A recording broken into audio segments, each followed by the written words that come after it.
গতকালই আমরা দেখেছি যে অভিষেক বন্দ্যোপাধ্যায়ের নেতৃত্বে 10 সদস্যের প্রতিনিধি দল যারা জাতীয় নির্বাচন কমিশনের দপ্তরে যায় এবং সেখান থেকে বেরিয়ে অভিষেক বন্দ্যোপাধ্যায় যে অভিযোগ করেন সফটওয়্যার দিয়ে চুরি চলছে ভোটার তালিকায় 1 কোটি ভোটারের নাম বাদ দেওয়ার চক্রান্তের অভিযোগ তুলেছেন অভিষেক বন্দ্যোপাধ্যায়। लिस्ट में हो रहा है।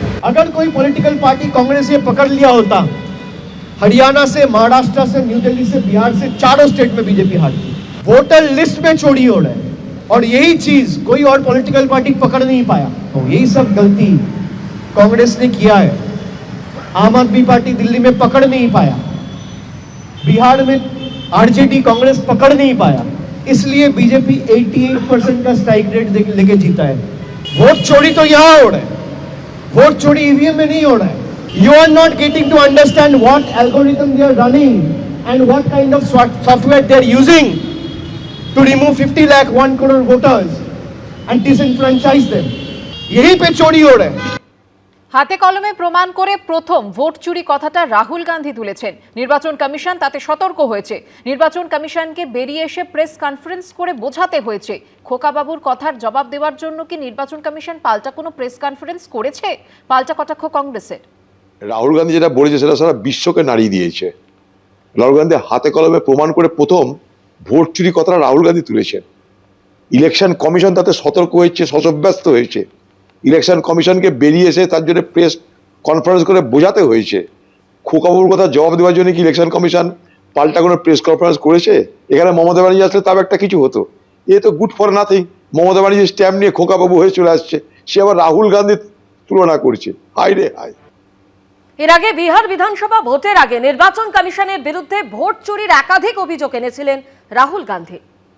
अब हमारे पास ओपन एंड शट प्रूफ है कि इलेक्शन कमीशन वोट चोरी में इन्वॉल्व है। अब हमारे पास ओपन एंड शट प्रूफ है कि इलेक्शन कमीशन वोट चोरी में इन्वॉल्व है।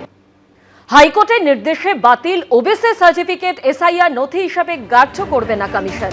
এসআইআর এ প্রামাণ্য নথি হিসাবে গ্রাহ্য নয় 2010-এর পর ইস্যু করা ওবিসি সার্টিফিকেট। ডিএম তথা জেলা নির্বাচনী আধিকারিকদের জানিয়ে দিল কমিশন।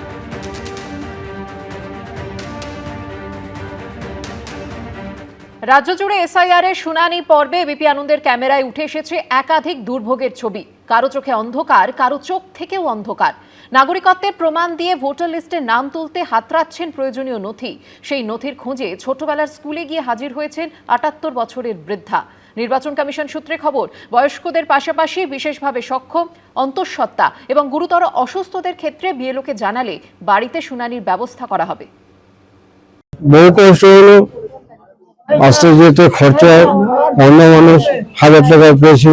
আমি বলছি আমি ওনার হাজব্যান্ড, বলছে হাজব্যান্ড না, আপনি এখন স্বামী নয় আসামি। কারো ভেঙেছে পা, কারো শরীর, কারো বা জন্ম থেকেই দু চোখে অন্ধকার, কিন্তু নিস্তার নেই এসআইআর এর শুনানি থেকে। বীরভূমের নলহাটির বাসিন্দা আলোড়ন ঝা। নাম জুড়ে আলোড়ন থাকলেও আলো নেই চোখে, তাই অন্ধের যষ্টি হয়েছেন 80 বছরের বৃদ্ধা মা। 2002 এর নাম ছিল না, আমাদের নাম তোলার লেগে এসেছিল। বহু কষ্ট হলো, আসতে যেতে খরচা, অন্য মানুষ। কনকনে শীতের মধ্যে 7 কিলোমিটার দূর থেকে দৃষ্টিহীন দেওর এবং 80 বছরের শাশুড়িকে নিয়ে শুনানিতে এসেছেন বাড়ির বড় বউ। ভোটার লিস্টের নাম নেই, আমার শাশুড়ি মা, এটা আমার দেওর, এদিকে নিয়ে এর জন্য আমি এখানে এসেছি। বিএলও নোটিশ দিয়েছিল, লোকে আপনাদেরকে যেতে হবে দুজনকে নিয়ে। বুধবার দুর্গাপুরের ফরিদপুর ব্লক কার্যালয়ে দেখা গেল একই ছবি। প্রতিবেশীর সহযোগিতায় শুনানি কেন্দ্রে হাজির হন নিউপিট বনগ্রামের বাসিন্দা প্রকাশ ভূঁইয়া। জন্ম থেকে তিনিও চোখে দেখতে পান না। আমি তো অন্ধ, অত বুঝছি, আমি জানি কি আধার কার্ড আছে, ভোটার কার্ড আছে, বাবা মায়ের নাম আছে ভোটার লিস্টে। হ্যাঁ। কত বছর ধরে ভোট দিচ্ছ? ভোট কত ধরে আমরা যতদিন থেকে জ্ঞান হয়েছে। ইনি গৌরী পট্টনায়ক, বাড়ি নন্দীগ্রাম 1 নম্বর ব্লকের শামসাবাদে। পরিবারের দাবি 2002 সালের ভোটার তালিকায় নাম না থাকায় ডাক পেয়েছেন শুনানিতে। আমার স্ত্রী 72, উনি হাঁটু এমন অবস্থা যে উনি হাঁটতে চলতে পারেন না, আমি সিঁড়ি দিয়ে উঠতে পারি না, কিন্তু এই অবস্থাতে আমাকে এখানে হিয়ারিংয়ের জন্য আসতে হয়েছে। তার বাবা মা 30 বছর আগে মারা গেছে, তার কোনো ডকুমেন্ট নেই। আমি যে 30 বছর 40 বছর সার্ভিস করেছি সেটাও দেখি। বলছে ওগুলো আপনার ফেলে দিন। আমি বলছি আমি ওনার হাজব্যান্ড, বলছে হাজব্যান্ড না, আপনি এখন স্বামী নয় আসামি। এসআইআর এর শুনানি নিয়ে চোখে সর্ষে ফুল দেখছেন নদিয়ার ধুবুলিয়ার বাসিন্দা কালীতারা সামন্ত। খসড়া তালিকা প্রকাশের পর দেখা যায় নাম নেই কালীতারার, কিন্তু বার্ধক্যের ভারে শরীর নুয়ে পড়লেও নিজের অস্তিত্ব প্রমাণের লড়াইয়ে হার মানতে নারাজ বৃদ্ধা। 1956 সালে বাবা মায়ের হাত ধরে তৎকালীন পূর্ববঙ্গ থেকে শরণার্থী হিসেবে ভারতে এসেছিলেন কালীতারা। আশ্রয় মিলেছিল নদিয়ার ধুবুলিয়ার তাতলা শরণার্থী শিবিরে। পড়াশোনা করেছেন ধুবুলিয়ার নিবেদিতা বালিকা বিদ্যালয়। কয়েক দশক আগেকার নথির খোঁজে শটান চলে গিয়েছিলেন স্কুলে। আমি স্কুলে মাস্টারের কাছে আমি স্কুল সার্টিফিকেট আনতে গিয়েছিলাম। এখন আমি যখন ক্লাস 10-এর টেস্ট পরীক্ষা দেই, আমি নিবেদিতা স্কুলে পরীক্ষা দিয়েছি। স্কুলে কিছু না মিললেও বাড়িতেই পেয়েছেন ফুলিয়া পলিটেকনিক কলেজ পাশের নথি। তা নিয়ে মঙ্গলবার কৃষ্ণনগর 2 নম্বর ব্লক অফিসে এসআইআর এর শুনানিতে হাজির হন বৃদ্ধা। অনেক দিন ধরে এসেছি এখানে, ভোট দিয়ে এখানে নাগরিক হয়েছি। হ্যাঁ, তা সত্ত্বেও আমাকে কেন হিয়ারিং করে বিডিও অফিস, আমি কি দাঁড়িয়ে দাঁড়িয়ে থাকতে পারবো? হ্যাঁ, এই সময় করে আমাকে খুব কষ্ট হয়ে যাচ্ছে। কিন্তু আমার তা সত্ত্বেও কি আমি কি ভোট দিতে অধিকার পাবো না? বুধবার এ নিয়ে সরব হয়েছেন অভিষেক বন্দ্যোপাধ্যায়।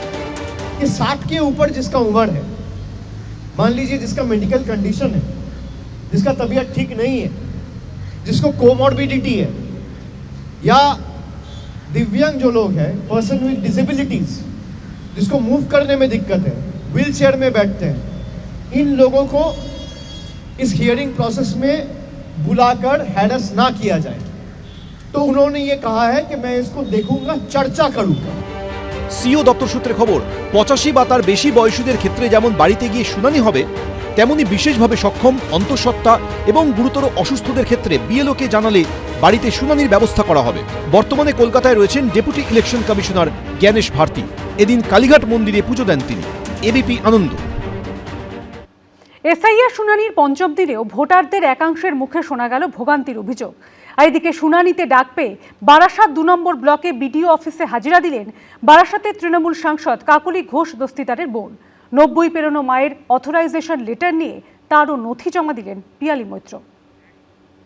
খসড়া তালিকা প্রকাশের 11 দিনের মাথায় শনিবার থেকে রাজ্য জুড়ে শুরু হয়েছে এসআইআর শুনানি। কলকাতা থেকে জেলা এসআইআর শুনানির পঞ্চম দিনেও ভোগান্তির অভিযোগ শোনা গেল ভোটারদের একাংশের মুখে। আলিপুরের বাসিন্দা রমেশ বহেতি কলকাতার আলিপুর মাল্টিপারপাস গভর্নমেন্ট গার্লস স্কুলে এসআইআর এর শুনানিতে ডাক পেয়েছিলেন। 2002-এর ভোটার তালিকায় নাম নেই রমেশ বহেতির স্ত্রীর। খসড়া তালিকা থেকে নাম বাদ পড়েছে নাতিরও। অভিযোগ, শুনানিতে এসে ভোগান্তির মুখে পড়তে হয়েছে তাদের। These guys are not trained what they are supposed to do. আমার গ্র্যান্ডপ্যারেন্ট 1987 এর পরে বর্ন হয়েছে। এখন ওর জন্য বলছে কি ওর পাসপোর্ট ছাড়া ওর মা বাবার আপনি পাসपोर्ट किंबा कोनो आईडी आनुन और किंबा बर्थ सर्टिफिकेट आनुन। हमारा घर पर आया था, एक पेपर में साइन करवाया, फोटो लिया, फिर बोला आपको और हमारा ग्रैंडसन है दोनों को आना है।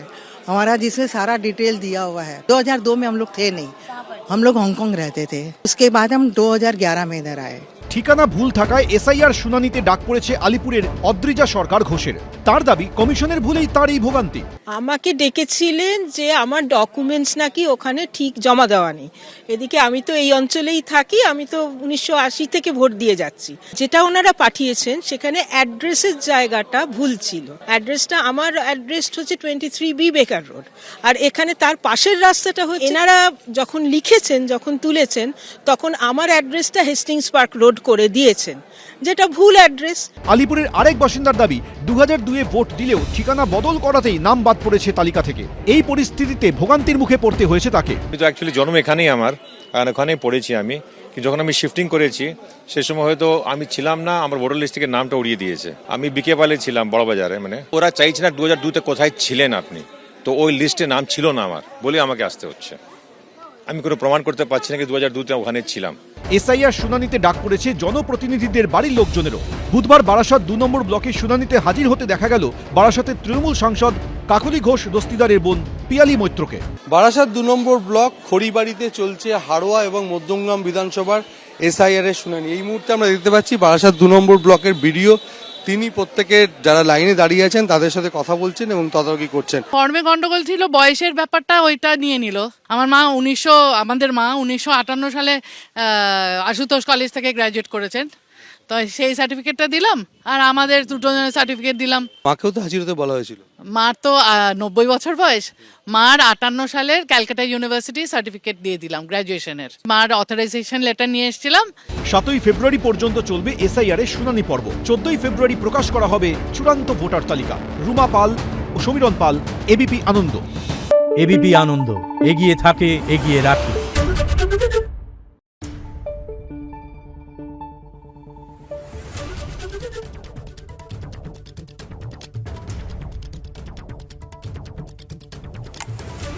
Thank you.